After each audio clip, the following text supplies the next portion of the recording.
Saludos y bienvenidos a todos. Welcome everybody to the PGP podcast. Hey everybody, Josh Tovad, proud principal of Memorial Pathway Academy in Garden SD, Garland, USA. Ready to rock and roll with all of you, learning from our awesome educator authors.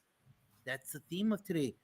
Educator authors. But before we get into the awesome panel, remember we'd like to thank you for being here today, whether you're watching us live on Sunday or on the rebroadcast on all our platforms. Thank you very much, because time is one of those gifts that is not guaranteed, and you've given us some of that time. So please help us out with that. Please make sure that you like and share it to make sure that the word of all these guests and past guests go out, because you know what? This is free PD for everybody. Remember that the PGP podcast is part of the Fantastic Four Network. Fantastic Four Network, baby. Every Super Saturday starts off with Coach Sean Hurd. Oh my God, scores, data. That's your cat right there, Sean Hurd. If you want to turn it around, create new culture, then you go to the system doctors. We might have one of them here today. The Dr. Tammy Taylor and Shika Houston, Dr. Shika Houston.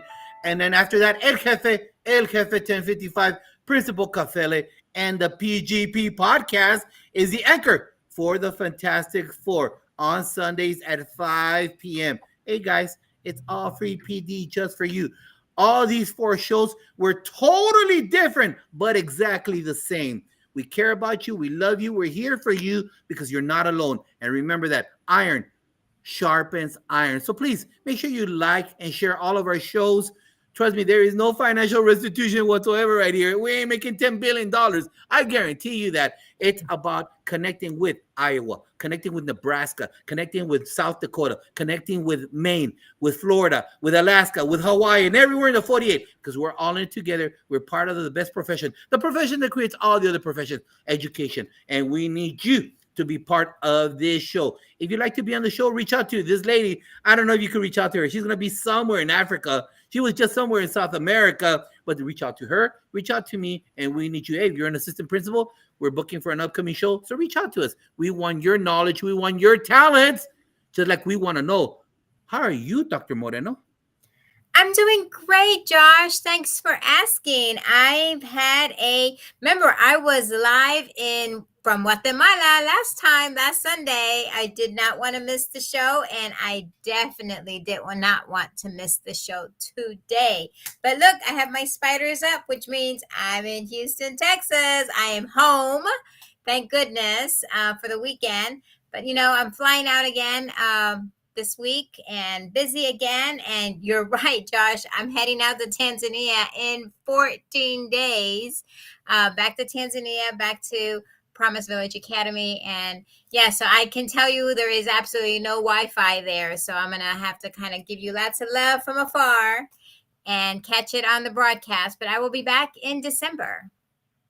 Thank you. So we'll miss you, but we know that you'll be with Spirit and like in a sharing from whenever you have Wi-Fi there in the continent of Africa.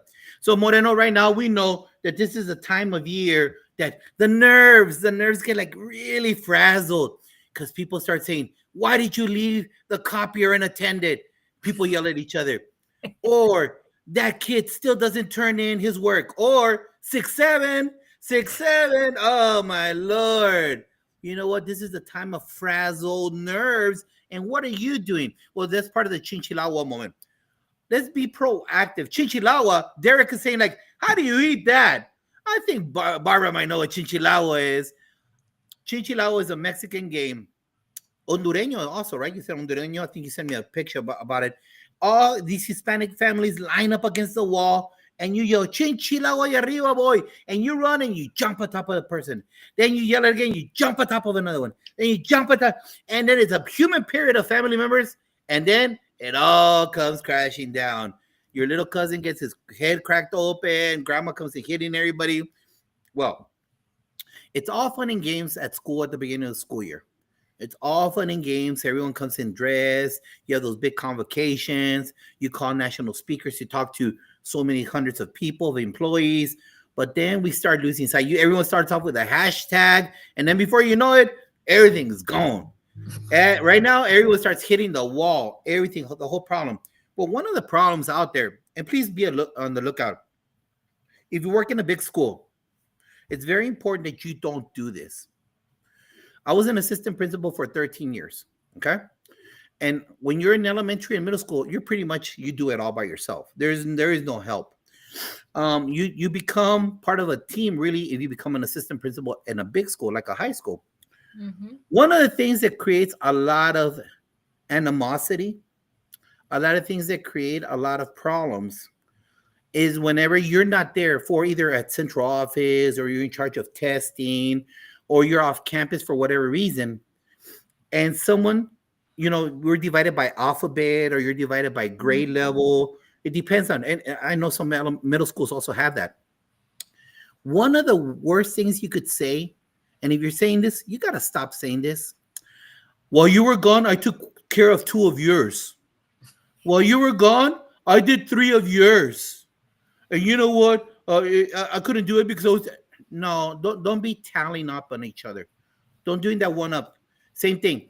Counselors, there's normally like 5 counselors, 4 counselors in a school, sometimes six, depending on the sixth one.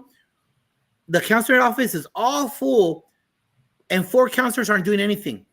Two are, because that's their alphabet, air quotes alphabet, right? And the other four are just sitting there with a full office of kids. And you know what they say? That's not my alphabet. That's not my alphabet. So instead of relieving the pressure, instead of doing the teamwork aspect of it, let's help each other and then let's not throw it in each other's face. Because let me tell you, when I was off of campus, no one had to help me with discipline. I can guarantee you that. No one ever had to help me with discipline. On the contrary, I was the one that helped you take care of your discipline stuff. And then when I come back from a central office meeting or I had to whatever situation, and you come back the next day, I don't need you to tell me I took care of two of yours. Don't even tell me that. Leave them hanging. Trust me. In administration, discipline is not an emergency unless it's a stabbing, a kid, a horrible girl fight, an actual weapon. It has to be severe. Everything else could wait. You have 180 days to deal with that individual. Trust me, it will be dealt with, but nothing such a huge emergency. The kid's under the influence. The kid has a brick of marijuana, whatever it might be. Yeah, that's an emergency. If not, don't throw it in my face. Air quotes me. I'm just using me as a situation, an example. It's a teamwork effort. It's making sure that we're all singing off the same sheet of music, making sure we all support each other, and that we do not do the tally system. So if you're in the counselor's office and it's not your alphabet, still going to your colleague and say, hey, how can I help you with this kid? Mm-hmm. Mm-hmm. Hey, assistant principal, just help out with the discipline. Make sure that you take care of that. Support it that way because it looks horrible. And I'm going to close off with this. It looks horrible from a parent point of view, from an outsider's point of view, if you walk into the main office and there's 5 kids screwing around because they were misbehaving and no one's dealing with that. It's horrible if you're a parent and you go to the counselor's office at a big middle school or big high school and there's nowhere to sit because there's all these kids waiting for 2 counselors and it's not your alphabet. Teamwork is the only way you're going to push through a time like this and at the end of March and April. It's about teamwork, helping each other for the vision of student success. Dr. Moreno, what do you think about that? You're making me laugh, Josh, because I went to visit a school. That's exactly what I saw.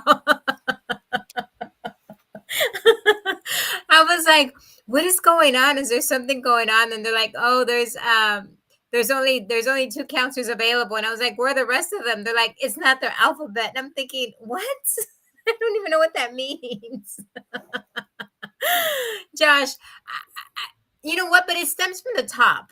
I mean, I'm just gonna just throw it out there. It goes back to that principal, and that principal needs to kind of set it clear that we take care of kids. I mean, yes, I do assign you an alphabet. Yes, you are assigned a house, but that doesn't mean that you can't cross houses or get out of your alphabet.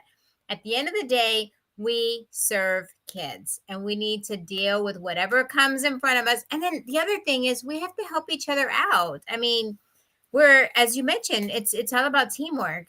And I just laugh because that's just so common nowadays that everybody wants to just take care of their issues, their problems.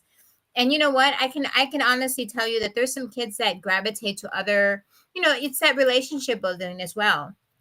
And so definitely, if you can make a difference because you work better with a certain kid, but it's not on your alphabet, then why not do it? Just do it so you can correct the problem. At the end of the day, you want to correct the problem and really support the student. And I'm sure they'll appreciate it too. Exactly. And so just remember that. Hey, educator, if you're one of those that say that's not my alphabet, just remember this. When you go to J.C. Penney or you go to Dillard's or to whatever store and you ask about an item and the clerk behind her says, it's not my department, you got to go over there. How do you feel? It's exactly the same way. The point of this Chinchilagua moment is this. Let's make sure that we help each other during these times, but it doesn't Yes. start in November. It starts in July when you come back the first day. And remember that that's the norm, and you stay focused on the goal, which is student success. And if it's student success, then it'll be teamwork success. And part of that teamwork success has to do with these awesome authors. We had a previous show, and that was in episode 14, Dr. Seuss in the Schoolhouse. And we'd like to welcome all of our guests today to the show. I'm clicking very slow. I'm missing one person. Oh, hold on. Button challenged here. Give me a second. Welcome, panel. Sorry, right there. Welcome to the PGP podcast. We appreciate you for being here. Dr. Susan, the Schoolhouse. We've got awesome authors, children's book, all for you. It's Christmas. It's Christmas. So it's that time that maybe you find the right fit to spread the best message out there, which is literacy. Stick, Moreno. I'm excited, exactly, because it is almost Christmas time. You know what? Black Friday is out on its way, and we're going to do lots of shopping. And I can see the opportunity here. And what's fun is we get to meet the authors of these books. That's the fun part, right? So when you give the new book or whatnot to your child or your grandchild, you can say, you know what? I've met and I've heard this author. So I'm super excited you guys are here. But before we get started, we need to kind of introduce ourselves. Kim, I'm going to start off with you. We need to provide some background so that all of the folks out in the virtual world will know a little bit about yourself and your story and what you've done in the past. So we're going to start off with Kim. Can you give us a brief background on the different roles you served while in education? And Sure, which sure. one was Yes, your favorite and why, ma'am? Oh, yes, I can do that. Thank you so much for having me. This is so much fun. My name is Kim Colazzo, and I have been an educator for over 32 years in the public education system, mostly kindergarten through sixth grade. The majority of the time in fourth and fifth grade, I was a regular classroom teacher. I have a background in special education, academically gifted education, STEM education. Um, and the last decade of my career, before I retired 2 years ago, was in STEM and creating STEM labs and helping elementary educators feel comfortable integrating STEM into their regular program. And so I have worked in the state of Vermont and now in North Carolina. The majority of my career has been in North Carolina. And then in the past couple of years have explored writing books for children and for their teachers.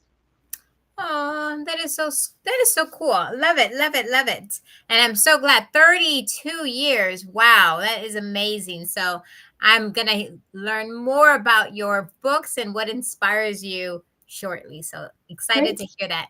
Yaritza, how about you? Your background, brief background, different roles. Which one's your favorite? Why? Hi, good evening, everyone. I'm Jadik Savijalba. I've been in education for 16 years here in New York. Besides being an ESL student, I was a teacher for 11 years in Brooklyn. I taught overage undercredited students, AP US history. And then I went on to actually have my own show with Microsoft called Ask Jaritza Culturally Responsive Teaching, where I would chat and answer questions from educators across 6 continents. Then I became an assistant principal of an expeditionary learning school focused on project-based learning, STEM, and also how to get multilingual learners and students with disabilities to find joy in learning.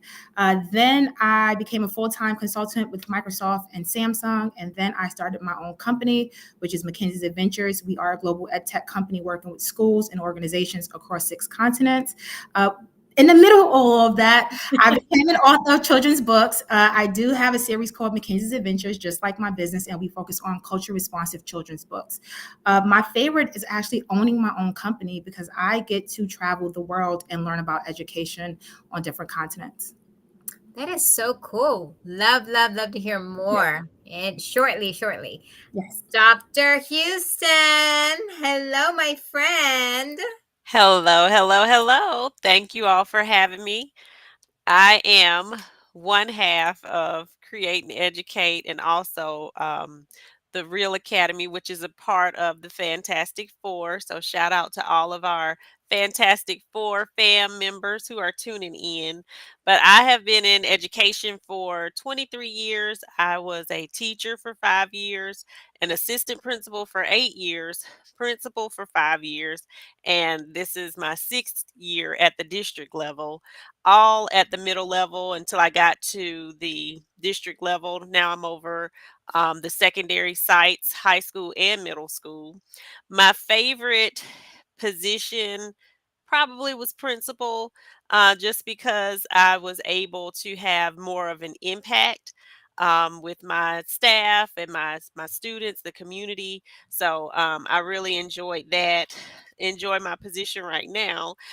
When I was able to, with my phenomenal staff members, raise our report card 2 grade levels in 1 year. Our reading went from the 7th percentile up to the 97th percentile. Wow. That's when Dr. Tammy Taylor and I started our consulting practice with Create and Educate. So we help other people, other schools experience that same type of success through our real framework, which is respect, excellence, accountability, literacy, and leadership. So our children's book, the Resilience series, goes along with that framework. And when schools align to those principles for school improvement, this is the children's version of that that helps them get the social and emotional, culturally relevant practices in place. Awesome. I love to hear more and I can't wait. So thank you, Dr. Houston. How about you, Derek? So hello, Background? everybody. Yeah, no, so excited to be here with everybody. My name is Derek Danziger, and I am probably the only non-educator in terms of lifelong educator on tonight's panel, but I will weave in exactly how I'm involved in the education world. So I have been in the public relations and communications field for the past 30 years. I currently own my own public relations firm out in San Diego, California. And so I work with clients, businesses, nonprofits, and organizations. And I tell people at the most basic sense, I am a professional storyteller. So my job is helping organizations best tell its story to target audiences. And many of the clients that I work with, and in fact, the biggest client that I work with is the San Diego Community College District. So I'm working with educators all the time in doing that. But one of the interesting things too is I'm very involved, and I have a personal connection to autism. And I was on the San Diego Autism Society board for a long time. And one of the books that I've written is based on autism. And statistically now, 1 in 19 children, at least in San Diego, and I think nationally the statistic is, I want to say it's 1 in 30 kids in schools now is neurodiverse. So I'm very fascinated about the impact and the level of students in our schools who are neurodiverse. And I've actually written a book about that. And that's not what the book I'll talk about tonight, but that's something that's really near and dear to my heart, and something that's really important out there. But I'm just really excited to be here with everybody tonight. tonight. I'll look forward to talking about the book that I published most recently. That's got more of a holiday theme, since that's what we're talking about tonight. And look forward to the conversation tonight. So, Derek, hello to I everybody. cannot wait. I cannot wait to hear all about it. Thank you. Thank you. Thank you. And last but not least, Miss Barbara. Can you tell us a little bit about your background and some of the roles you've served? Thank you so much for having me. I'm coming to you this evening from Friendswood, Texas, where I've been an educator for 40 years. I started in 1984 and went until 2024. I'm still in it because I'm doing author visits and PD consulting, coaching, that sort of thing. I was able in my career to do all of the grades because I started in secondary as a Spanish teacher. I did that for about 10 years. Then I got 2 master's degrees. And then I kind of went intermediate on my way to elementary. I stayed in elementary for about 25 years. I was a school counselor. So your school counseling story about alphabet's pretty funny because that totally happened to me. One lady, as she showed up at my door, and she said, "Can you help me?" And I said, "What is your name?" And she said, "What are your letters?" Like, she was willing to change her last name so I could see her. So I said, "You know what? It doesn't matter. Come on in." So she was a B and I was E through K, but I broke the rules and helped her. So I taught Spanish. I was a school counselor. I can't pick a favorite grade because I did pre-K through 12, but what I can tell you is that my favorite moment in time was leading my school to a National School of Character in 2009. That was just so huge to me because our community was doing the work, and I thought, let's see if we can get recognition for that so that we can share what goes on in a school of character with others. And I became a site visitor for the National Schools of Character. And it was so lovely to think that we were producing value-able students to send out into the world and lead the way when we're not leading anymore. Awesome, Barbara. And you're calling in from Texas. So you're just around the corner from Just me. down the road, my friend. Yes, yes. Looking forward to hearing more about all of your work. All right. Hey, welcome to everybody who's checking us out. Our Fantastic Four family. McKeever Jeter, our very first and top-notch cheerleader. Constance Sherrard from Mississippi, past guest. Da Costa Ajito from Africa, part of a past show. Dr. Harvey's from New Zealand. Bienvenido, señor. Welcome. Dr. Harvey's, in America, the counselors, depending on the size of the school, because there's so many audit sheets, you divide the alphabet up. Because if it's a school in, like, in Texas, we have schools with 6,000 kids, 4,000 kids. And so what you do is you divide, you have so many numbers. Normally it's a 500 to 1 ratio. Mm-hmm. And you divide that counselor to that part of the alphabet. So just like Barbara said, you're E to KI or something like that, right? So those are your letters, and you stick to those because you're going to be held accountable when the principal graduates them, that all those audit sheets are complete. So that's where you ask that question that you have no idea about it. That's what it's all about. Arcela Austri, future guest in 3 shows, and Kenyelle Sessions. I'm trying to get her in the show, but it's kind of hard to get those schedules. But thank you very much. We will get you, Miss Sessions, in here, part of it. Hey, guys, I got a real quick question for you. You know what? People want to know about us. They want to know about their authors. So I got a very simple question, Chica. My sister, mi hermana, what made you get into education? Who or what? Ooh, well, I started off actually in high school as a teacher cadet. When I found out how much teachers made, I said, "Ooh, I don't want to make that much money." So I went into business. But when I ended up doing a workshop for some young ladies in the community, I connected with them so well and saw myself in them so much that I went to education through the alternative route. So I should have stuck with my original passion. But, when you're young, you don't know, and you live and learn, and you defer to wisdom later. Gotcha. Saludos, Felipe Torres. Gracias por estar aquí. Dr. Harvey's, trust me, is not informed, baby. Things are just done crazy sometimes in American education, all right? It's not, all right? So I'm just letting you know that's a fact about American factory style model from the 80s, still in the 21st century. Derek, what made you get involved, sir? Well, as I said, I'm not your educator on this panel per se. However, I will say I recently started as an adjunct professor at San Diego State University, teaching public relations writing.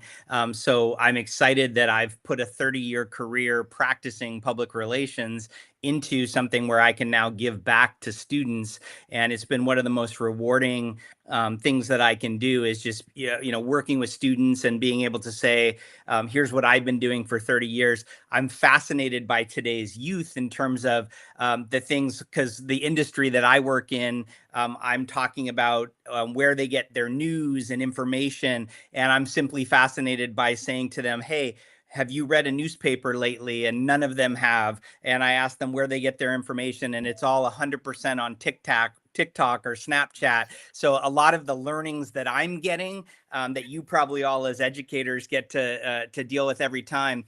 But the world that I live in as a public relations professional is teaching and working with companies and organizations about strategic messaging and how to be strategic about storytelling and putting together a communications framework and platform. So while we're teaching in different capacities, because I'm not teaching to students, but I'm using different frameworks for communicating with businesses and, again, nonprofits and other organizations to how best to communicate and storytell. So it's a little bit of a different animal, but I have so much respect for the work that every educator does and has done as a lifelong process.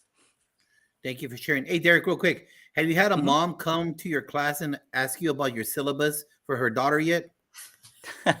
Not yet. I've had my, yeah. Hold on tight, brother. Trust me, I was an adjunct professor. Hold on tight. You're going to get Mama Bear soon. We're showing up with your syllabus. Just heads up on that. Yes, Good evening, yes. Melissa Jones Chunu from Tulsa, Oklahoma, part of the Fantastic Four family. Kim, talk to us. What made you become an educator? Well, I am from a family of educators. I have a set of grandparents that were lifelong educators. I have aunts and uncles, lifelong educators. My dad was a lifelong science teacher and then administrator. And so I said, I am not going to be an educator. And so I went to college and I started studying psychology. And the program that I was involved in at Linden State in Vermont had a dual major where you could be a psychology major as well as an education major. So I started taking some special education courses, and lo and behold, I graduated, and that was my calling. And for 32 years, it was the most wonderful career, and I can see why my family were educators as well. It was, the best choice that I could have made. So there you have it. Never say never. That's right. Yaritza, ¿por qué? ¿Por qué, Yaritza? Why did you do it? Ay, pero yo siempre sabía. I always knew I was going to be a teacher. Being raised in an immigrant household, my mom worked 5 jobs. And so it was kind of like our job as the kids to learn and make sure that we came back home with something new. So early on, I knew how to take whatever I had learned in school and make it bite-sized, because my mom didn't really have that much time to sit at the table for hours upon hours. And that's when I kind of felt like, oh, this is awesome. Somebody's learning from me. Somebody's willing to learn from me. I used to play teacher with my sister, and she would actually help me with homework that way. So when I went to college, I majored in Africana studies. I minored in education. I knew I wanted to be a teacher. I graduated and I went right back to my high school and started teaching when I was 21. It was kind of like, I love the idea of taking something and having someone have fun learning it, especially if they were confused with it at the beginning. Thank you for sharing those thoughts. Barbara, talk to us. Close us out here. Okay, well, I had a 1st and 2nd grade teacher that needed me to be quiet because I was one of those chatterboxes who kind of came to school already knowing it all. And so she would be like Barbie. After the lesson, you can take the kids who don't quite get it into the library next door and you can help them. So she had me peer tutoring back in 1966. Crazy, but I wanted to be Aunt Norma because she let me be the teacher and I was only 6. And so I just decided from first grade on that I was going to be a teacher, and not every teacher wants you to be the teacher. So it didn't go so well for me in 3rd, 4th, 5th, or 6th. But I got back on track when I liked my teacher in 7th and 8th again. And really, I think it's the teachers along the way that inspired me. My Spanish teacher in high school was lovely, Mrs. Stiles. There were only 4 of us in the class, all 4 years, because in Wisconsin, Spanish wasn't really like highly sought after yet. And so we had a lot of individual attention. She was fabulous. So I got some credits and started out my minor ahead when I got to college because of my high school Spanish. So it just was natural. I wanted to be an English teacher, did that for a year and a half, but Spanish just ended up being, when I got to Texas, where the work was, right? And I loved it so much. I love what you said, Aritza, about the play. Play is my brain's favorite way to learn. And I think it's so important if you can make the light bulb go on through play. And the teenager would say to me, "We're not in kindergarten, Mrs. Gruner." And I'd say, "Oh, well, yeah, in Spanish you kind of are, because you're just now starting. So come on, let's play." That's so true. Hey, and for you crotchety old high school people, the best learning happens in elementary. So when you high school people say, "That's so elementary," tisk, tisk. Who do you think laid the foundation? Use those strategies. Those are the best. We're all in. Kids run to school in elementary because they have fun. Kids run away from you because they're not having fun and they're ditching. So what are we doing to have those engaging, fun strategies so the kids become successful? So if you say again, those are elementary things, we're in high school, tisk, tisk, Moreno. Josh, tell me how you really feel. I love it. I love it.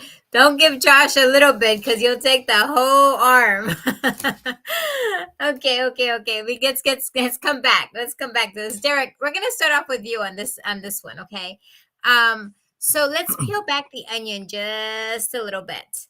And I want you to tell everybody, how were you in high school, sir? You look at him. He's like thinking about this one now. So tell the audience, how were you in high school? And then how did your parents influence you to be the person that you are today in your career?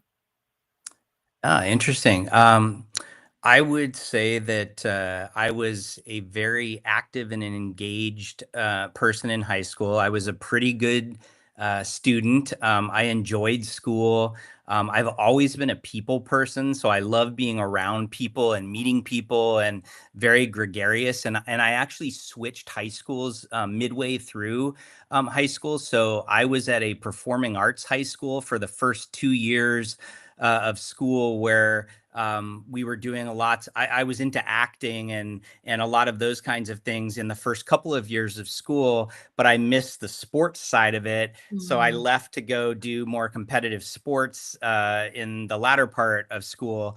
I tried to balance academics and athletics and kind of the outward passions. And I've always liked creative writing too. So I knew even a long time ago that being a creative writer was something that I always loved to do. And then I did have a girlfriend during high school that lasted most of high school and into the early part of college. So that was an interesting time. We went our separate ways, but that was part of my high school experience as well. Experience. So, yeah. And how did your parents influence you? My parents are fantastic. My parents are still around today. They're in their 80s. Wow. I have very loving parents who have been and always have been the most kind and supportive people who were always there for me. I could always count on them. They would be supportive of anything that I wanted to do, would tell me when I made mistakes, but would let me make those mistakes and not kind of, they would let me fail and let me learn from those mistakes and things like that. So I've tried to emulate as much I can their style in the way that I try to parent my own children. So they've definitely been an inspiration to me, for sure. Awesome. Thank you so much for sharing. Barbara, Yeah. how about you, my friend? Let's peel back that onion. How were you in high school? Because you sound like a really fun, I don't know, were you always in trouble? Were you that good girl? Talk to us. Yeah, no. So I was always like, I towed the line. I learned pretty early on to be a people pleaser. And so I just went about my way trying to please people. It was the best way to not be in trouble at home. I don't know. So I did pretty well. I think I was like number 11 in my class or something. And the best, really good things that came out of it. Number one was I signed up for all the English classes that I could. And one was called Death and Dying. And that teacher was so good. And we just dug in. We wrote our own eulogies. We just did all the things studying death and dying. And actually, my best counseling was always grief counseling. I was the best in trauma. I was the best in recovery and loss. And I think it stems back to him and that class. And then he was part of the forensics team. So when he got me junior year, he said, you should be on the forensics team. Why don't you try storytelling? So I had to pick a children's book, and I couldn't read it. I had to memorize it and tell it. And I would move around too much, so they made me sit on a stool because you had to just kind of sit still and retell this story. And I remember a judge saying, what a great voice. You could make money with that voice. I still have the paper where this judge wrote that down in 1978. Which is funny because, back to Dr. Houston, we aren't making a whole lot of money, right? But we don't go into it for the money. But he's not wrong. When I give a keynote, I mean, sometimes I'm like, you want to pay me what for a keynote? Like, that's crazy to me. But if you can bring energy to the room, I think it's as much as your presence as it is your presentation, right? As long as you've got good content, you're not going to say nothing. But to be able to walk into a room and energize it or light it up, I think that's where the value comes from, right? Being able to do that booster shot of joy and love, if only for that 25 minutes. Awesome. Thank you so much for sharing. That is awesome. Cool story. Yaritza. So there was two sides to me in high school. I was a varsity student athlete. So I played basketball, volleyball, softball, and handball. I was very loud. I definitely had a lot of friends. So I would say I was very social. And then the other side was I was still an ESL student. So in high school, I went to high school with 5,000 students. The ESL class, they called it native. And it was the total opposite of what ESL is supposed to be. This class was just all Hispanic students together in one room. And our teacher, Señora Gaetan, God bless her soul, she would only speak to us in Spanish. And in that class, I was very quiet. I was very silent. I was very isolated because I felt like I shouldn't be in there, right? I came to America in 1991 when I was 3. My English was really good. And I just felt like they just constantly put me in ESL. So whenever I would go to that particular class, the loudness, the social aspect, the realness of me was just taken away. It was like I was in a very dark place for 4 years sitting in that classroom with that teacher. She made the best of it. She would always say, Jadixa, pero ven, come sit in the front. And I was like, I don't belong there. But there was definitely two sides of me in high school. My mom, she supported every single thing that I wanted to do. Even if she didn't have the money financially, I never knew that. I never felt like as a kid, I knew what it felt like for my mom to struggle, even though I knew she was struggling. It was like, all right, you want to do soccer? You want to do softball? You want to do handball? Whatever you want to do, we're going to make it happen because I know you really want to do this. And even when I went off to college, she was like, Mia, we don't really have it but I need you to go away and I need you to do this for us. So yeah, my mom is awesome. She lives in Panama now. She migrated. Well, she went back 3 years ago. She retired from the DOE. She worked literally in DOE for about 30 years as a paraprofessional. So that's where I get like, all the ins and outs of how to teach students with disabilities. But yeah, I had an awesome life, I would like to think. And it's still not over yet, Itza. It's still not over. You're doing it's the tip of the iceberg. I'm so excited to hear your story and just learning more about you. I think I'm learning more about you. This is your second time on the show. So excited to have you back and looking forward to hearing some more. Dr. Houston. All right. Well, in high school, I was kind of like Derek. I had that acting bug because my mom was a Christian playwright. So I was in drama class, I was in beta club, I was a junior marshal, I was in yearbook staff, I had a student body position. I think it was secretary. So very engaged, very involved. I did lots of pageants. I was also a model, and that's when I figured out I needed to stay in school, because once I did a commercial and we had to jump in the back of this Jeep 50 times, I was like, this is not for me. But I was Miss Cyclone, Miss Young Teen Chester. So I was involved in a lot of things. My mom kept me very busy. It really probably helped a lot with my confidence. And in school, I was raised, my sister and I'm the oldest. Um, my mom raised us because my parents were divorced. So my dad actually lived in Cleveland, Ohio, but he's deceased now. But my mom always stressed, you've got to get an education. My sister and I are first generation college students in our family. So she always stressed the importance of getting your education, making sure you go to college. It was like, it wasn't an option, but it was something we wanted to do anyway. So I had a great time in high school, lots of great experiences. Awesome. And it sounds like your mom had a big role in that. So awesome. Thank She you. Thank did. you. Last but not least, Miss Kim. Well, my experience was very similar in that I had a wonderful childhood. I grew up in upstate Vermont, so very rural. There were 32 students in my class, all throughout, kindergarten through 12th grade was in one building. I mean, a very small rural community. So we grew up together. We all played sports together. We all worked on the yearbook together because there just weren't enough people to go around. We all had to do everything, which was wonderful because we had really tight friendships and it was a tight community throughout. As a learner, I was always a very curious child. I'm introverted for sure. And so I always wondered about things. I loved going out in nature. We lived in our backyard was this huge cow pasture that had a brook that ran through it. So I spent many hours just investigating creatures that were there, which will be evident when I share my books with you. But my mom and dad, like most of the panelists have said, were very supportive of anything that I would want to do. My dad had the biggest influence on me because, like I said, he was a lifelong educator, but he was a science educator.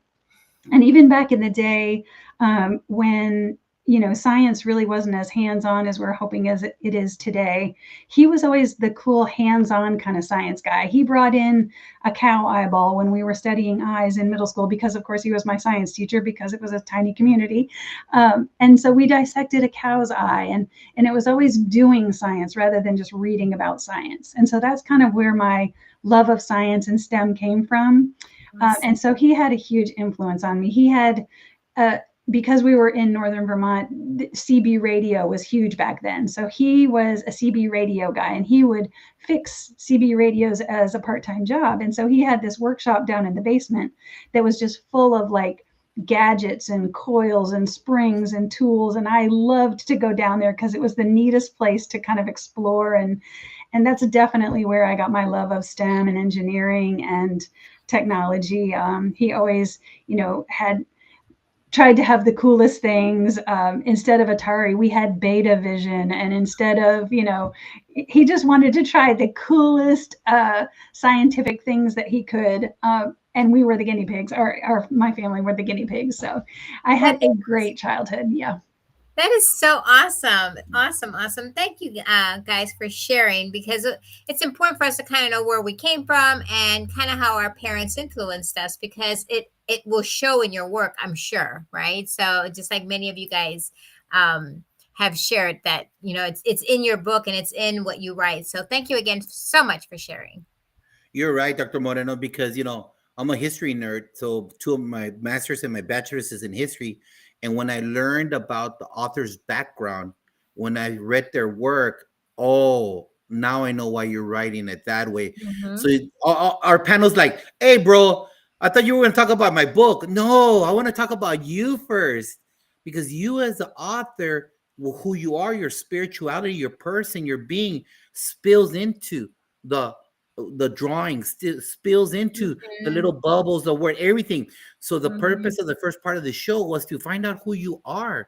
And I got one more question for you. Simple one, not complicated. And we're going to get into your book. Kim, very simple. And this is for everybody watching us right now. I want your answer also. And I also want you to like and share it. But right now, Kim, who do you identify with the most? Captain Kangaroo, Mr. Rogers, or Sesame Street? Who was your audience? Who is my audience, or who do I identify with? Who did you connect with the most? Oh my goodness, that's hard. Wow, I would say, oh my goodness, that's hard, because all those choices are so good, and I can see myself identifying with a little bit from each one. Probably Mr. Rogers, I think, because like I said, I was more of the introverted, quiet kind of child. And so his way of speaking to children, I just always thought that was nice. And the way he, had the land of make believe, and you could wonder about things. It's just his philosophy fits really well with my philosophy of working with children. Yaritza, Captain Kangaroo, Mr. Rogers, or Sesame Street? Sesame Street all the way. It's upbeat. It is so me. Like I teach, I'm an adjunct lecturer at CUNY downtown Brooklyn, and I teach computer applications. And the first day I was just like, look, this is going to be a little tricky if you're not tech savvy, but we have this. And I play music, and I'm just like, let's do this. What's Microsoft Word? What's Microsoft Teams? And it's like, Dios mío. But it has to be upbeat, because I'm the type of person that you only have 5 seconds to get my attention or to lose it. And that's what I feel my class was always like, especially teaching overage undercredited students who were 16 to 21. They had already spent over 8 years in high school. So it was like, I have to hook you every single lesson. And if I don't do it today, I'm for sure going to do it tomorrow. And that's Sesame Street for me. Love it. Thank you for sharing. Hey, in New Zealand, those are great Americana shows, brother. You were part of one of those genres, whether you wanted to or not. Barbara, Captain Kangaroo, Mr. Rogers' Neighborhood, or Sesame Street? Okay, well, I'm going to just go off script and choose all three. Number 1, I grew up on Captain Kangaroo. Number 2, Mr. Rogers Has My Heart. And number 3, Elmo, come on. What's not to love? I'm going to throw Romper Room back in there, because I truly believed that she could see me through the screen, sitting in my living room, watching her. Oh my God, I forgot about Romper Room. So true. If I forgot about it, Dr. Harvey's is like, what are you talking about? Shika, Houston, who?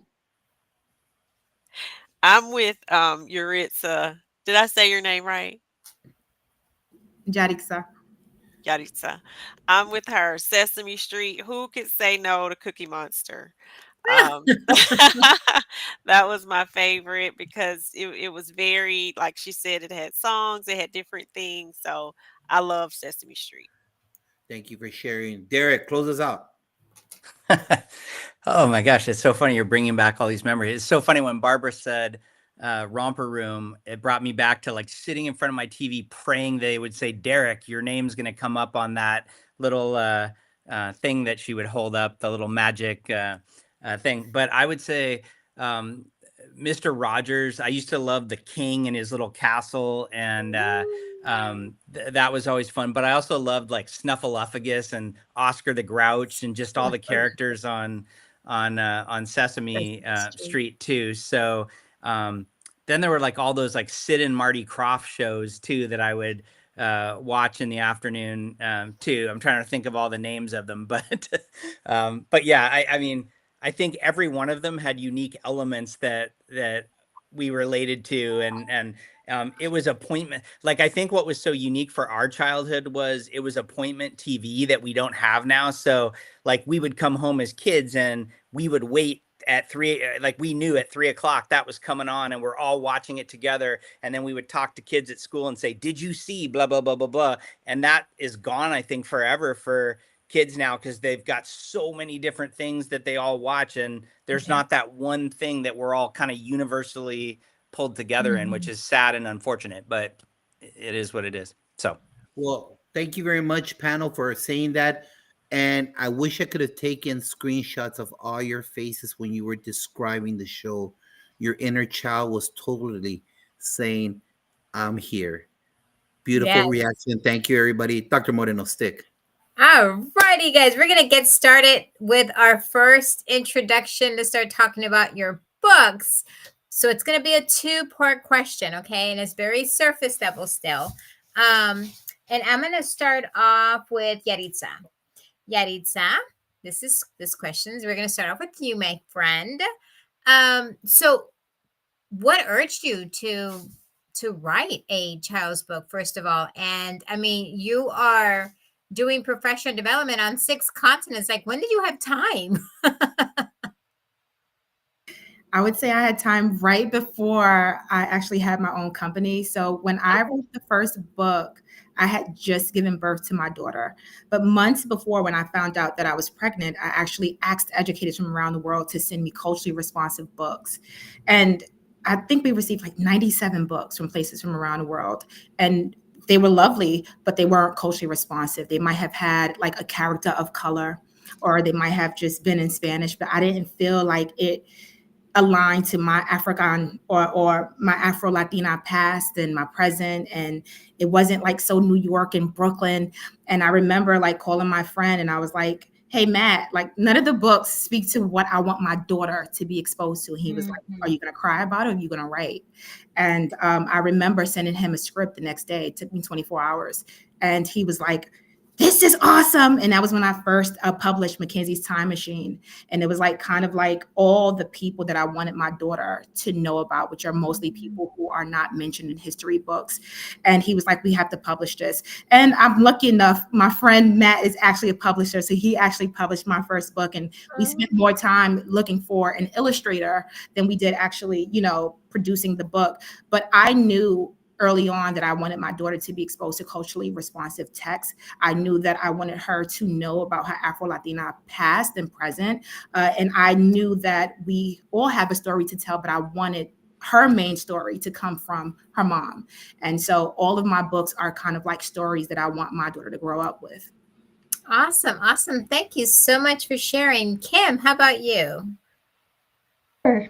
So, well, as an educator in elementary school, I started most of my lessons with picture books. I found that they were, a great foundation for the topic that we were going to cover. It introduced some vocabulary to the students without being didactic.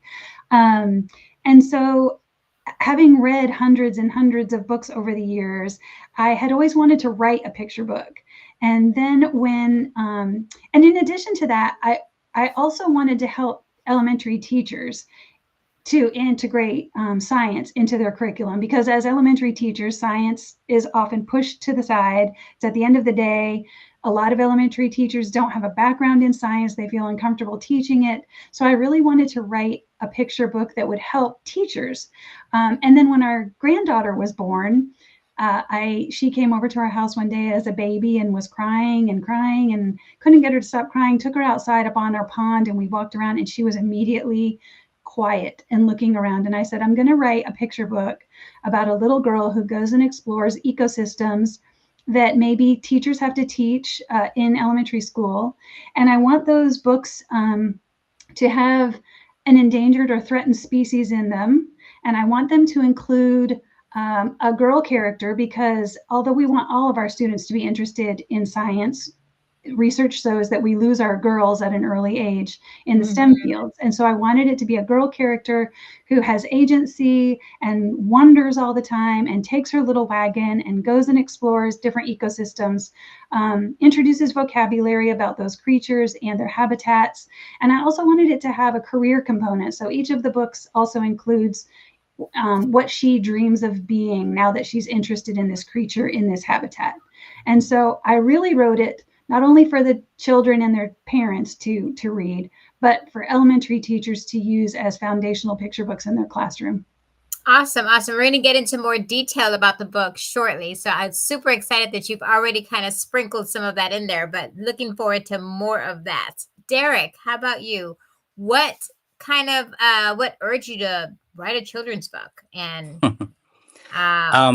so I've so I've written 2 children's books, and the first book that I wrote, I was inspired by.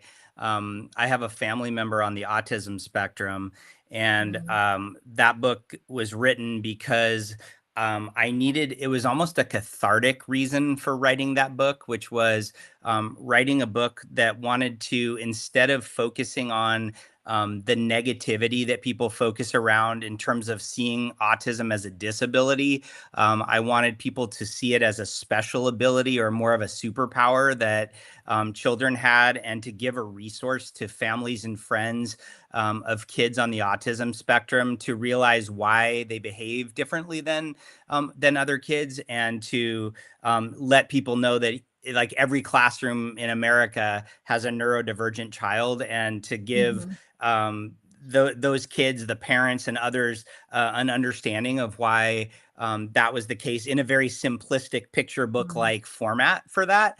That was the first book, but the one that more I'm probably going to be talking about more today is a more classic Christmas story. And I guess it was kind of inspired by the old Charlie Brown Christmas tree story of the tree, the smallest tree on the Christmas tree lot. I was out at a Christmas tree lot with my 2 little boys, and it was getting closer to Christmas time, and you kind of go along the Christmas tree lot and you see these like little downtrodden trees that you think have no chance of being picked by families for Christmas, and yet these big, tall, nice, noble firs and all the others that are gonna for sure get picked. And I was like, what if we personified these trees and they could all be talking to us, telling us, hey, pick me. But the one little tree down there was like, nobody's going to pick me because I was the one that didn't grow. And that was sort of the impetus for the story that I'll talk about a little bit. That is so cool. Can't wait to hear about that one. Awesome. Yeah. Thank you, Barbara. How about you? What inspired you to write a children's book? Well, so same as Kim, I used bibliotherapy, bibliocounseling for 20 years at the elementary and intermediate levels, even with 5th and 6th graders. Even when I went back to teach Spanish in the 8th grade, I'm still using picture books because I think they're for everyone. Yeah. And I was just listening to my friend Jennifer's story back in 2021, and I said to her, man, that sounds like a children's book. Why don't you write your daddy's story? And she's like, I'm not a writer, but I know someone who is. And I'm like, oh, I don't write fiction. No. It was going to be realistic fiction. But I cooked on the idea for 10 years, and I just started watching janitors. I just started watching these unsung heroes at all the schools I visited, and came up with kind of a composite character that was going to mirror what her dad did as a school janitor, but he was deaf. And so what I found is niche books, like the first one about a deaf janitor, the second one about nicknames, the third one about grief and knitting. So like niche books where it's not a flooded market on these particular things, and they all have that social and emotional learning, a little bit too of the diversity with how how do you talk to a student with deafness? Like, of that sensitivity and that empathy. They all have a very strong empathy theme. So coming from a counselor, writing from the heart. I'm excited to hear more about it because that's going to come up next. I promise you guys. And Shika, So what my inspired you, my friend? so my students really inspired me in that process of trying to improve the school report card. I had to try to figure out how to get students motivated who, they really weren't in tune to school at that moment. And what I realized was that a lot of what they were learning, they did not see themselves in it. So a lot of times when you don't see yourself in something, you don't feel like it's for you.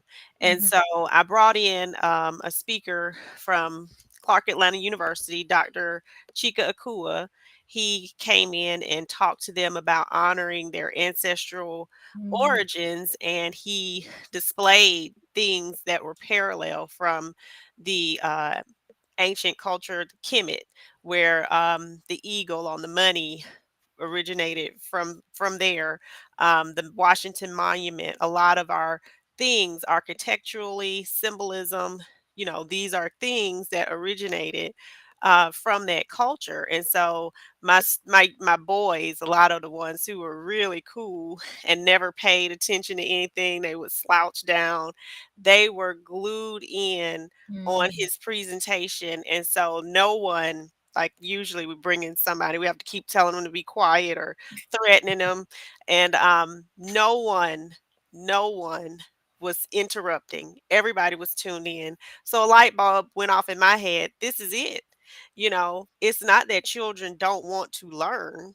They want to learn about things that they feel relevant are relevant to them. And cultural relevance is so important to connect to that background knowledge, like you all have been talking about. So when that light bulb went off, I was very intentional about going down my demographics list.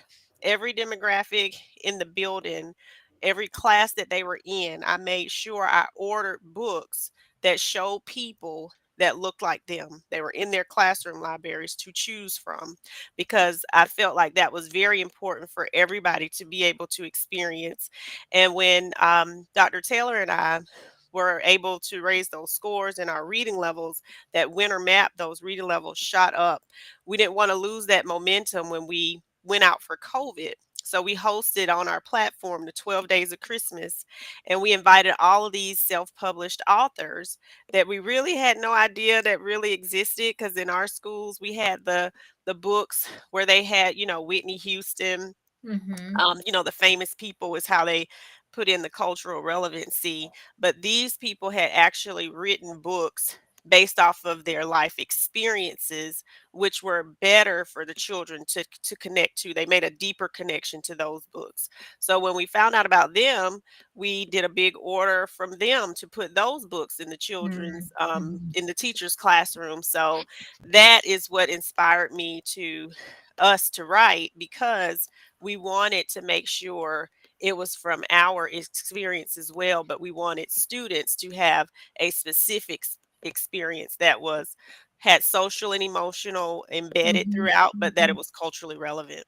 Awesome. Thank you so much, guys. This was so amazing, and hearing why you did what you did, because it's important for us. It's going to spill out into your work, and it's going to spill out into your illustrations, just like Josh said. So guys, like and share it. If you're out there in the audience, please like and share the podcast, because this is some awesome stories, and we're about to get started on the inside, right, Josh? Yes, exactly. Yaritza, do you know who Chika Akua is? No, I don't. Chika, you have to connect her. You got to make that connection right there. She would I love him. will. Yes, and I just She got would off love him. a thing right before this with him, so I will definitely connect you. She Yaritza, you're gonna love that guy's awesome. He's awesome. So real quick, guys, just like if you have Netflix, it gives you like a little preview, and it goes to the next one, little preview. So let's talk about your book right now. You're like, dude, finally, we're finally about the book right now. All right. We're gonna I want you to talk about your book, and you could take it either way. Either what it's about, let's not go too much detail. Let's leave them wanting more, okay? Or what your favorite part is. You could take either angle of that, okay? What your book's about, what you like the most, what it's about, what the favorite section, however you want to deliver it to the audience. Does that make sense? Derek, talk to the audience about your book. So the question is, what do we want the audience to know about the book? Just give them a little snip, your favorite part or what it's about, whatever you feel comfortable as an author. So for me, I think the biggest part about the story for me is to dream big. My story is about the smallest tree on a Christmas tree lot, who feels he has no chance of becoming the most important part of Christmas for any family.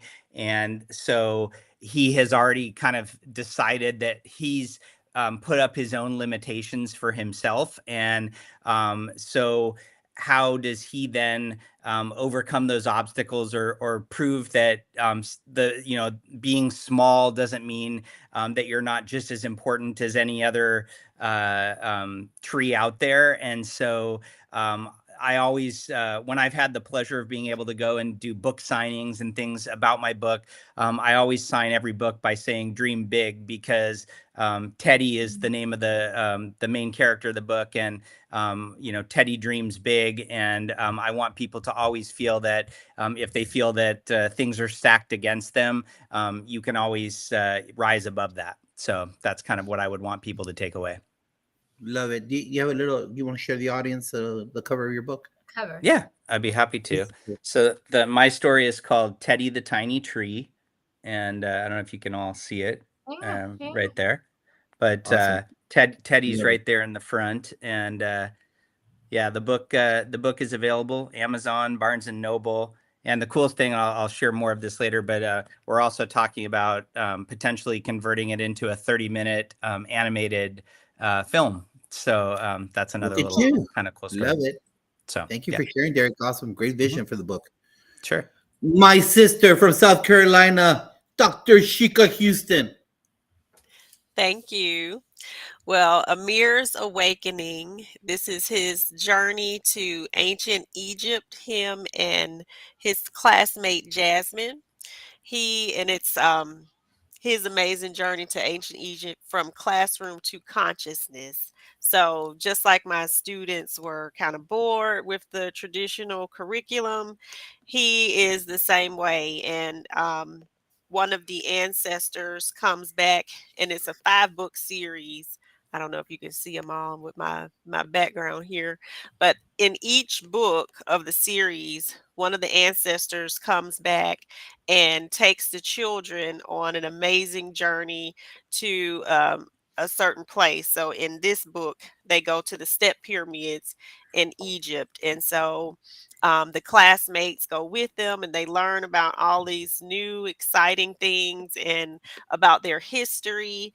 And in each book, the different ancestor takes them to a different place. So for each book, there's also an accompany activity guide. So it's the children's book with an activity guide so that they can get some extension on vocabulary. We have a section because of that social emotional relevance part. It connects them to their identity and discovering their true identity. So they do like a name search, who they are, and learn lots of things about history that they don't learn, like the actual size of the real map.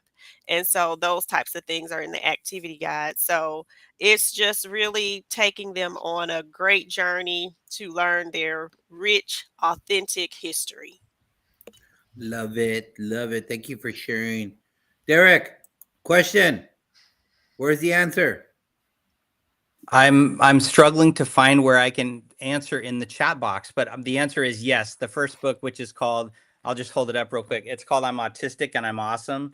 That book is also available on Amazon and Barnes and Noble as well. So thank you, Constance, for asking that question.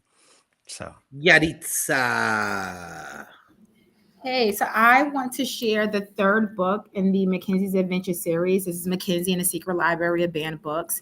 This was like my way of going neck to neck with censorship in the United States. I was very strategic with what books I chose to discuss in this book, but also it takes you through the first week of a high school freshman. So all the emotions, what it feels like to go into different classrooms. And if teachers pay attention to this book, it's actually giving them lesson plan ideas for each subject on how to be culturally responsive, like the music teacher, how to use, different rhythms from Salsa, but also Yoruba, and then to tie it into what students are listening to now to have them create their own music. But it also, she faces a teacher who's not allowing her to read specific books. And what she does is she finds this secret library and she begins to share these books secretly with other students. So it's like our way of protesting what's happening now, but I'm doing so in a way where it's bite-sized for students, but also lesson planning for teachers. Awesome. Very cool. Very cool. I love it. Kim, talk to us. Sure. So I'm going to share the second book in the Emerson Blake series. And in the first book, she visits a pond and she finds a spotted salamander. In this one, I chose the estuary because as a fifth grade teacher, we have to teach about estuaries in the North Carolina curriculum. And it was always a difficult habitat for my students to understand. And so when I was looking through creatures that live in estuaries that might be threatened or endangered, I wanted to find one that maybe students hadn't heard much about. And so I chose the stalked jellyfish. And it's unlike other jellyfish in that it is not one that floats around. It is sessile, which is a word that I introduce in the book, in that it attaches to seaweed and stays there it's almost its entire life. And so Emerson takes a trip and with her grandparents, and she wades into the estuary and she finds this stalked jellyfish. And it's kind of her taking us on that journey. She's always a wanderer and she carries around her book of wandering. And so it's to get students to also see that it's really a great idea to take a notebook with you wherever you go and just write down things you're wondering about. And so she kind of does that and models that throughout the entire story as she learns more. She also carries around her field guide. And so as she's looking up the stalked jellyfish, she finds out more about it in her field guide, adds it to her Wonderings notebook, draws some little images. And so it takes the reader on a journey through the estuary with her and finding out what other creatures live there, but mostly about the stalked jellyfish. And then what kind of career could she pursue if she's interested in being a marine biologist or somebody else that would study this type of habitat and this type of creature. And then at the back, there's a page where it shows a page out of her notebook where you can see what she was wondering, so that it gives students an idea of what could you be wondering while you're reading this book. And then this is the whole series is on Amazon and Barnes and Noble as well as my website. And on my website, I also have study guides for teachers to use, and with lots and lots of STEM ideas to integrate engineering challenges and other science activities that go along with each of the books. Wow. Look at all these supplemental materials to all these books. Mm-hmm. Isn't that amazing, Moreno? I love it. Love it. Derek, I just put it on the chat right there, okay? Barbara. Okay, so this is my third picture book. It's called Knit Back Together, and you can see that they are out at recess knitting. And so what happens is the little boy here, he loses his grandma, and she was going to teach him to knit one day. But in a serendipitous twist, when he has to move, there's a knitting station at his school. So it introduces the unbelievable power of something so small like knitting, right? So you're using your hands, there's healing powers, there's impulse control and self-esteem. There's so much research on what knitting can do for a child. And he's lost in a confusing fog of unfamiliar feelings. The light has gone out of his life, really, which was his grandma. But then when he comes to school, he's going to find a friend that helps him find his color again. I think for me, the pride is putting the pages in the back. You know, the back matter. I first saw Maria Dismondy do that years ago. She asked me to write one of the pages in the back of her book, and I thought, okay, that's so brilliant. You're putting a workbook in the back of your picture book, so it facilitates what the teachers might need. So I've got a coloring page. I've got tips for starting a knitting club. I've got a recipe for monster cookies because they're mentioned in the story. I've got Dr. Michelle Borba jumped on and wrote some pages which have tools for children who are grieving. And I've got a 12 unraveling your thoughts and reflections. So things are just all kind of woven in, a lot of emotional literacy for the young man who's lost in a fog of his confusion. And you see a lot of grays, and then they kind of start to color again. My illustrator is a fabulous art teacher in a local school, and we were so excited to collaborate on this project. I will tell you that I went on an author visit this week, and the teacher had a plate of monster cookies waiting there for me. She had used the recipe from the back of the book and made my grandma's monster cookies for all of us, for the kids while I read the book, and for me to take home. So just like the beauty in writing books about kindness and love is that you tend to kind of receive that as well. So I'm so excited about all of y'all's books, and now I've got an ever-growing list. Absolutely. Thank you very much, everybody. Appreciate it, Dr. Moreno.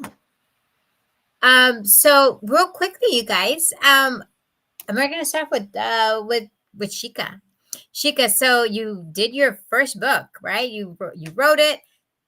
Let me just ask you, just so that we can already know, are you going to write another children's book after this one, right? And if so, what's the topic? And what advice would you give to those people like me who want to write a children's book? So, my co-author, Dr. Tammy Taylor, and I, we have a 5-book series. So this is Amir's Awakening is the first book. The second book is already written. It's Elizabeth and Isabella. Are you still fighting? Those are my 2 daughters' names. And they said, Mom, why are you telling people we're fighting? Because you are. So that book is about relationships, and I've actually done an author's visit on that particular book, and the children love the activity that we did to go along with that, because they learn about the friendship tree and what does it mean to be a good friend. So that book is all about relationships. The activity guide can be used in the classroom with fostering good relationships, because we always have that drama going on, especially at the middle school.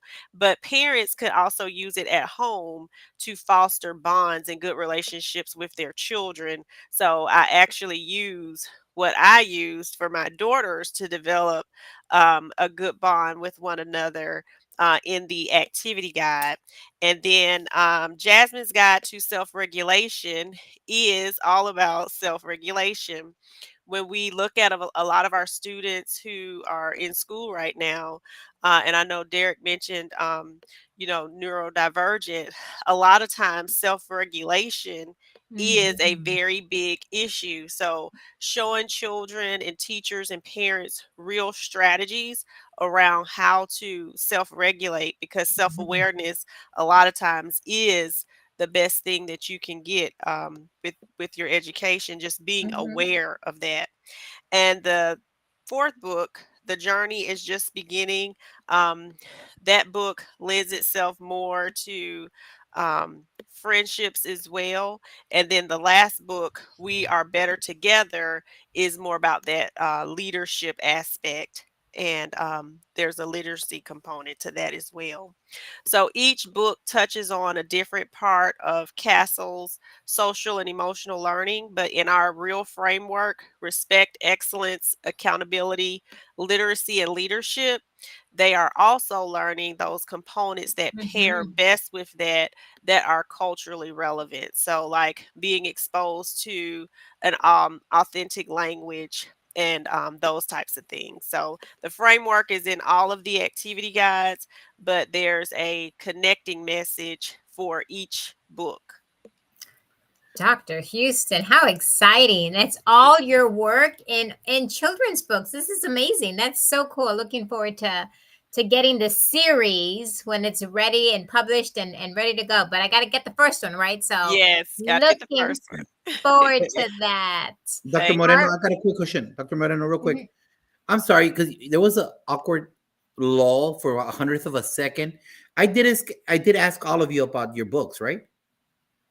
No? Barbara, was I missing you, Barbara? Or did I get everybody? No, you got everybody. Yes? I keep track. Okay, I thank was you very much. thinking you missed Kim, but No, No, no, I I know, don't- but did he miss you on one question though, Kim? no. Okay, I don't think okay, so. okay. all right. So you see, there was that. I looked for body language, and then there was a lull for a hundredth of a second. I'm like, oh my god, did I miss somebody? All right, I'm my bad. I I want to tell apologize. you something, Josh, because I keep track of who started when Thank you. and Thank who hasn't, No, who's what been would the last, and yeah, I keep track of all of that. Thank you. what would Appreciate you you. do without the Thank good doctor? Exactly. Right. Thank you. Stick. Okay. So we talked to Dr. Houston already. So we're gonna go to Barbara. So Barbara, you wrote your book, and are you ready to? When are you gonna do another book? What is it gonna be about? Like, we want to know. Okay, so I have 3: Mr. Quigley's Keys, Birdie and Mips, and Knit Back Together. And for right now, I'm just going to enjoy being a grandma, and I'm going to enjoy doing author visits on the 3 that I already have. I'm not saying no, because I'm always writing. I'm sharpening my skills every day, either on my blog or in my journal or in letters. I do a lot of snail mail. But I don't have my next idea. So if this is just the trilogy, if this is just a trio, that's okay with me too. But if something happens with my grandkids, or I stumble on a story, then I could do that as well. So thank you for asking. The kids always ask in the author visits, what's your next? And I'm like, I don't know. I don't think so. Right now, I don't think so. Awesome. That's okay. And what was your, like, since this book just came out, what is your best reaction that you've gotten from the book? Has somebody just... They all want to talk about their grandma when their grandma died, and they all want to talk about who they know that knits. But one little boy the other day, he said, I just love the way your illustrator put color in and took color away to match the mood of the book. And I'm just like, man, these kids get it. They get it. And time with you to talk about the illustrations and talk about the words, I think that's so valuable for them. Even though, like, I'm not like a best-selling author, I'm still an author, and I have some nice stories. So hats off to you. Awesome. Kim, how about you? Are you inspired to write another book? And what do you think it's going to be about? And what reactions have you gotten from your current book from folks? Well, I've gotten great reactions from the Emerson Blake series. My favorite part is when they send me pictures of their children or their students reading them in the classrooms or at home. So that's always very rewarding. Those were published with Road to Awesome, and so it was kind of a hybrid publishing deal. And just because I'm a curious person and I always like to learn new things, I wanted to see if I could self-publish a book. So I did self-publish Beasties of the Tree Hollows. And because I'm not an illustrator, it uses a lot of photographs that I had taken of actual tree hollows. And it's a rhyming story about little beasties, so a little fictional story. Since retirement, I've really started to learn more about traditional publishing. And I was lucky enough to attain an agent in the last few months. And so I have about 10 or 12 other manuscripts that we have been working on. We have several out on submission right now.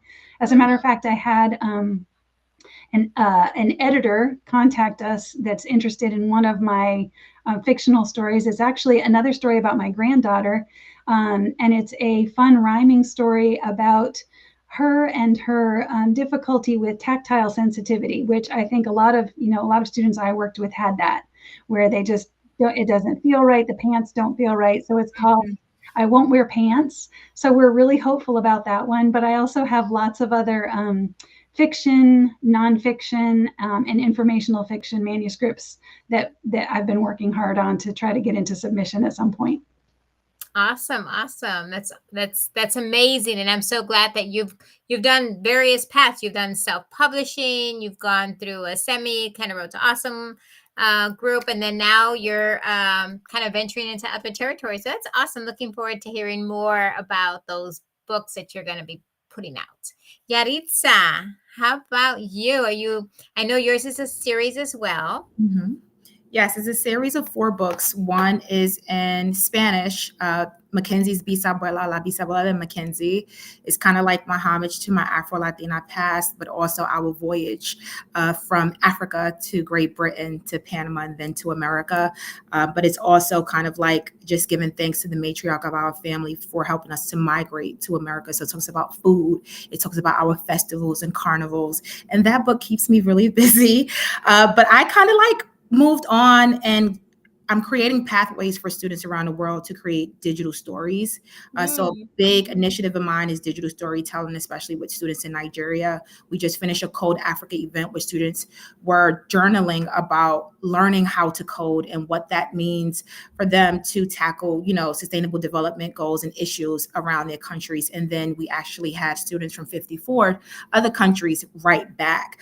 So right now that's taken a lot of my time, and I'm enjoying every second of allowing students to tell me their stories. That is amazing. I love the fact that you are bridging that together. That is so cool. I love that. Thank you. Derek, how about you? Are you ready for another book, sir? I'm somebody who's kind of always writing, and I've always got something either started or on the back burner. I've got a finished novel that has nothing to do with any of this. I've got screenplays that I'm writing with friends that are like comedy screenplays.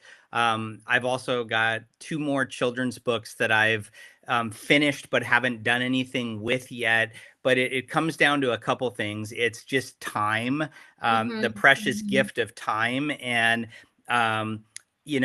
just none of us, if you're not a best-selling author that has the resources of a huge marketing team behind you to take you out on press junkets and doing all of this kind of stuff, we're all, a one-man, one-woman show trying to do everything we can. And so we're so grateful to people like you who can get us on a podcast or do anything we can, because that's where we can get the word out about our books and hopefully have people go out and share that and tell it, tell their friends, because we're not on the Today Show in the morning, and we're not on these places where, Jenna's book club or whatever it may be.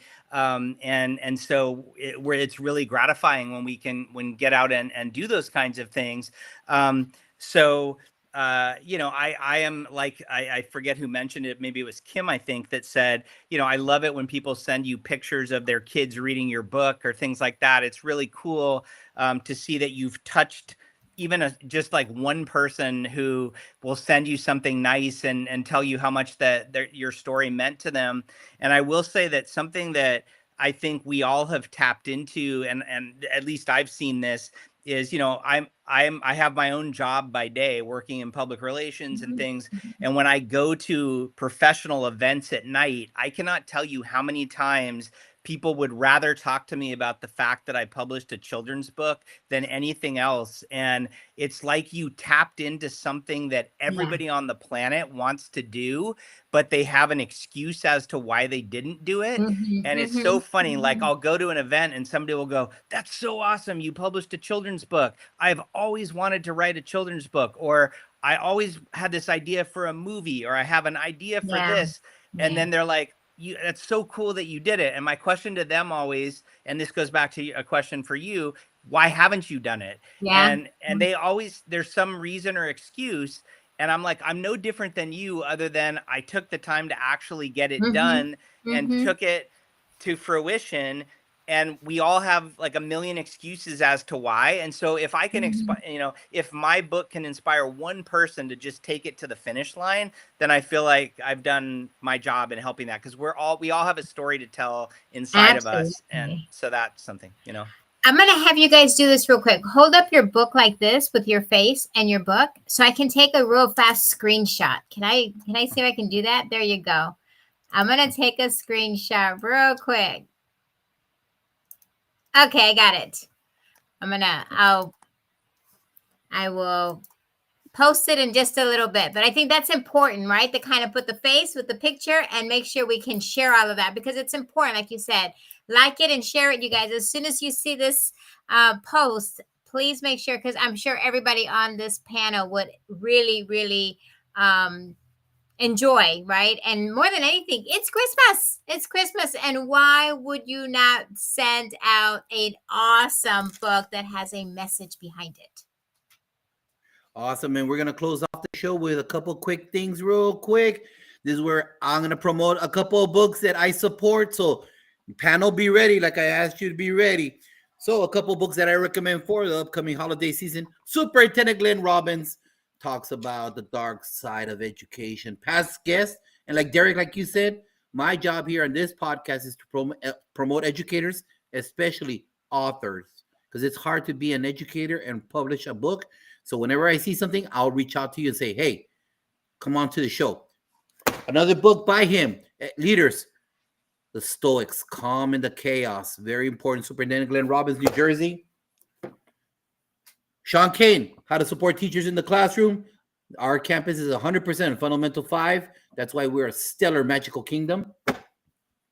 You got issues with team members that have problems with discipline? Is your school full of discipline issues? Is your district full of discipline issues? Kevin Curtis, right here, tells you the 1, 2, 3 ABC on how to put it together with actual hands-on examples. Restorative practices, a great way through his methodology right there. Jimmy Casas, brand new book, great job right there. And if you want 23 stories by 23 educators with yours truly on chapter 23 by Barbara Bray. I do the last chapter of this book. Reach out over the Christmas vacation. Read them. 23 beautiful stories on how to inspire you. So real quick, Barbara, what else you got to promote out there? Yeah, I'm going to go with Dr.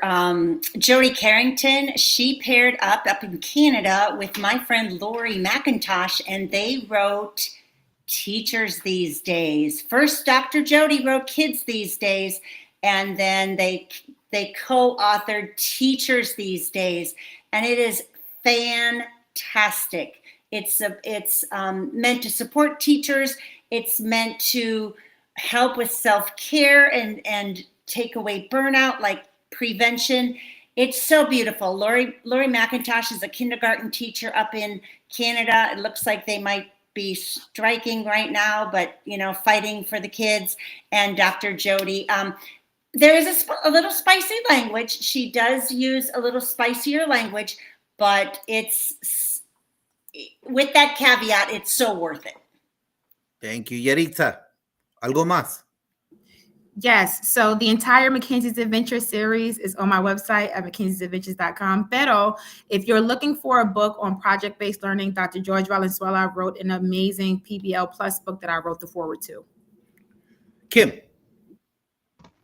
Yes, all the Emerson Blake series is on my website, as well as Beasties of the Tree Hollows. But I would also love educators to read Breaking the STEM Stereotype by Dr. Amanda Sullivan.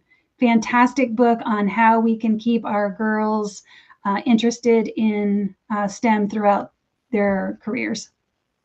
Thank you for sharing. Derek, talk to us. Anything else? You can find more about Teddy the Tiny Tree at teddythetinytree.com.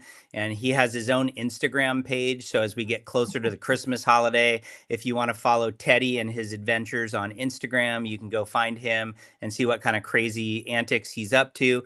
As far as a book, my publisher and the publisher of some of us on this call, Darren Papard, just put out a book not too long ago called Culture First Classrooms. He wrote it in partnership with Katie Kinder, and it's basically about creating relationships and practices that can help transform schools. So I want to give him a plug on his book that just came out not too long ago.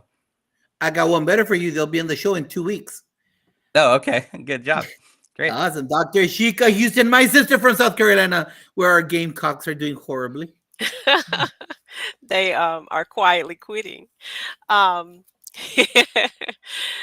I put the link where you can purchase Amir's Awakening and the accompanying activity guide from our website in all of the comments on each platform. And shout out to Principal Kafele. He also gave us an endorsement for our book as well.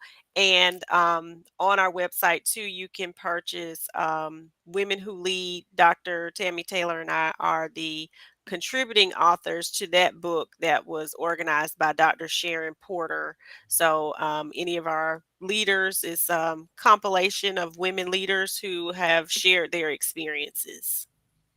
Beautiful, beautiful. Before we get into the lightning round means real quick, guys. Real quick. You cannot elaborate, authors. It's a quick lightning round. Big shout out to Central Hicks from Texas for joining us. Dr. Edwin Garcia, who will be on the show in a couple of weeks from New Jersey. Renisha Davenport, Pat's guest from Texas here, from H-Town. And El Jefe number one, Principal Kafele is on the call. I don't know if your G-Men won or not. Hopefully they didn't, because they're in the same division with Washington. But it doesn't matter because it's the lightning round and we're closing up. Barbara, we're starting off with you. Now, if you see me getting close like this, you're taking too long on an answer, all right? So let's go. Let's make sure we do this nice and quick. I already gave you the questions, so let's rock and roll. Give advice to a new teacher. Pick your battles. Read a note, an email, a text from a parent, from a colleague, a student that inspired you with their words. I want to be just like you one day. Send some flowers to an active colleague who inspires you in your work. Oh gosh, there's so many. I really like Trish Howard's work. She's a counselor out of Racine, Wisconsin. Name one person the audience should follow on social media. Oh, let's go with Jay Billy, principal up in New Jersey. Great job. What is your favorite action movie ever? I'm going to go with Beverly Hills Cop. Oh my gosh, Eddie Murphy is stellar. Tell the audience about one hit wonder that you love. Okay, I'm going to go with Nielsen, Can't Live Without You. I think it's just called Without You, and it's such a great ballad. What are you thankful for in life? My friends, my family, and my faith. What is your favorite Christmas song? And who sings it? I don't know. Silent Night, and we all do, I suppose. How can people get a hold of you, young lady? BarbaraGrunerAuthor.com or CornerOnCharacter.com. They both have contact in places where they can just click of the button, and I'm available. Thank you. Yaritza, vámonos, lista, eh? Échale ganas. Give advice to a new teacher. Every day is opportunity for a fresh start. Read a note, an email, a text from a parent, a colleague, or a student that inspired you with their words. Thank you for being a person I could be completely unfiltered with. Send some flowers to an active colleague who inspires you in your work. Jennifer People, she's ex-Navy and now she's in cybersecurity. Name one person in the audience should follow on social media that does what you do. Dr. Michael Harvey, he's in the chat. He's in the chat. What is your favorite action movie ever? John Wick. Tell the audience about the one hit wonder that you love. Heard It All Before, Sunshine Anderson. What are you thankful for in life, ma'am? God and my family. What's your favorite Christmas song and who sings it? Jackson 5, Santa Claus is Coming to Town. How can the audience get a hold of you? You can find out all about my work and my keynotes at Mackenzie'sAdventures.com. And I am also active on Instagram, Twitter, and LinkedIn. Derek, give advice to a new teacher, sir.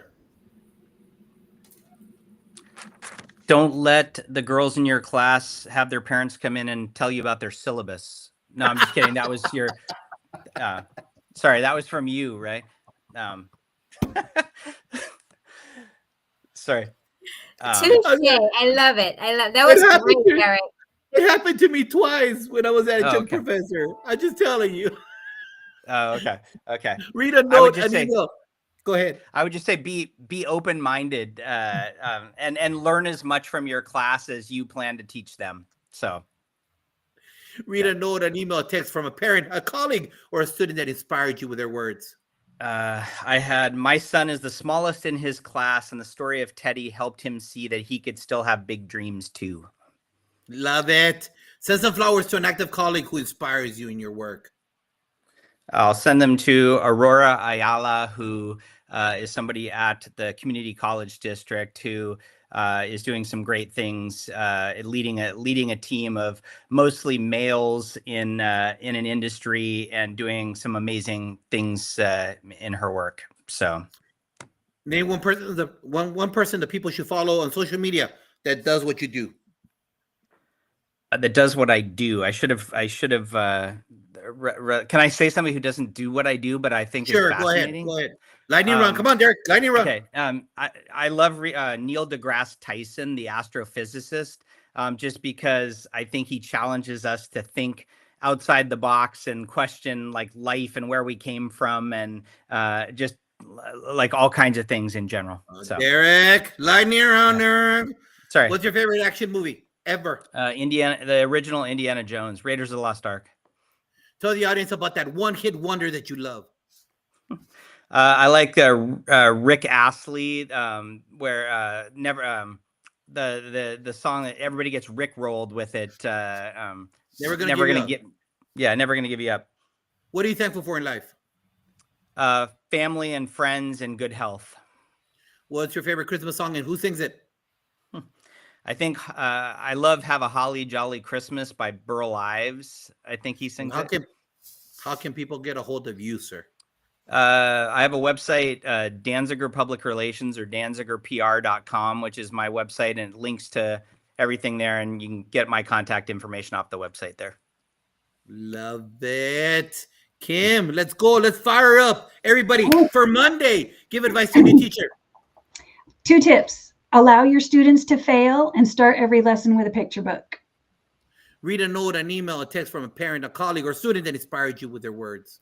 I can't thank you enough for this year. Ace got into the car today and was crying about how much he's going to miss you and how much he loved having you. That made me cry as well. Eso. Send some flowers to an active colleague who inspires you in your work. My colleague, Carrie Robledo, she was a STEM teacher and now is teaching 3rd grade. She works tirelessly to get STEM grants for her kids. Name one person the audience should follow on social media that does what you do. Definitely follow Chris Woods, Daily STEM. What is your favorite action movie ever? Gladiator. Tell the audience about that one-hit wonder that you love. Well, I'm an 80s girl, so it's Tommy Two-Tone, 8675309 Jenny. What are you thankful for in life? I am thankful for my family and oncology doctors and nurses. Amen. What is your favorite Christmas song and who sings it? I love Carol of the Bells by Trans-Siberian Orchestra. And how can people get a hold of you? Yes, you can find me on my website, colazzocove.com. I'm also very active on Twitter, Blue Sky, and LinkedIn. All right. And to my sister, soon to see you when we go up to South Carolina again. Shika, here we go. Give advice to any teacher. Make the children work harder than you. Read a note, an email, a text from a parent, a colleague, a student that inspires you with their words. A student on Facebook that graduated last year, I helped get a scholarship. He tagged me. I love you. I love you back. Send some flowers to an active colleague who inspires you in your work. The former principal, Dot McKeever Jeter, now principal coach. She inspires us. She keeps us all connected. She promotes all of the platforms. So keep connecting us, Coach Dot. Love it. Name one person the audience should follow on social media that does what you do. All of the Fantastic Four, Principal Sean Hurt, Principal Kafele, Josh and Dr. Marty Moreno, and Principal Tammy Taylor, Dr. Tammy Taylor. Dr. Tammy Taylor does not do social media. All right, here we go. What is your favorite action movie ever? Like Kim, Gladiator. Tell the audience about the one-hit wonder that you love. Moke and Steph, I'm a 90s R&B girl. He's mine. What are you thankful for in life? My faith and my children. What is your favorite Christmas song and who sings it? This Christmas, Chris Brown. How can people get a hold of you, young lady? So on Facebook, Twitter, LinkedIn, Instagram, Sheikah Houston, and then on Facebook, Create and Educate, and YouTube is Create and Educate. Love it. Panel, thank you very much for being here, talking about who you are as an individual, as an author, but most importantly about your beautiful work that inspires other individuals, people that you never knew that you would touch their lives. You did it because that was a purpose. The Lord put you there in their hands, and when they open it up, you connected with somebody. So that's a blessing to so many people that you will never ever see or witness, but in the end, you did what was right. You inspired others, and that is a ripple effect in time. And that's a beautiful thing about education. That is our job, to ensure that we cast a big, beautiful rock and it creates ripples of positivity. So I want to thank the whole panel for being here and making sure that you keep on spreading that joy. So if you're an author out there, reach out to us because we're connected. Remember, iron sharpens iron. And this is one of those platforms that we're here for you. You know what? Education is such a tough gig. It's so difficult. People believe that they should get Shaquille O'Neal. They should get that. But we get Kevin Hart in respect. And that's not right. That is not right at all. Because you know what? We put up with a lot of stuff. And in the end, we are builders. And we're here to ensure that not only your child, but our colleagues and this country becomes the best version of itself in the future, because we are creating the future leaders of America. And with books like these, with panel members like this, it's only going to get better, because you know what? With a growth mindset, with the support of beautiful educators like this, nothing can stop us from becoming the best version in the next 10 years, 20 years, 30 years. And it's all because we're in it together and we're only stronger together. Panel, thank you very much for being here. Wave goodbye to everybody. And join us next week for our very first ever cross administrative panel. Assistant principals, and other members. We've never done that before, to see what they're seeing in their vision of administration and support for our team members. We care about you. We love you. Thank you for being here. Please remember to like and share the show. Thank you very much. And we'll see you next week, part of the Fantastic Four at 5 p.m. Central. We'll see you. Goodbye.